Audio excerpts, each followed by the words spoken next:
Ular uchun ostlaridan daryolar oqib turadigan abadiy jannatlar bor bo'lib, ular u joyda oltindan bo'lgan bilak uzuklar bilan bezanurlar va ipak shoyilardan bo'lgan yashnab turuvchi liboslar kiyib, so'rilarda yastanib o'tirurlar.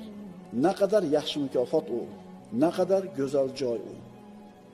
Ostlaridan anhor oqib turgan so'rilarda, ipak ko'rpachalar ustida ipak liboslarni kiyib, oltindan bo'lgan idishlarda, oltindan bo'lgan liboslar, taqinchoqlarni taqib, bir-biriga qarab, dunyo haqida eslab basti javob qilib o'tirishadi.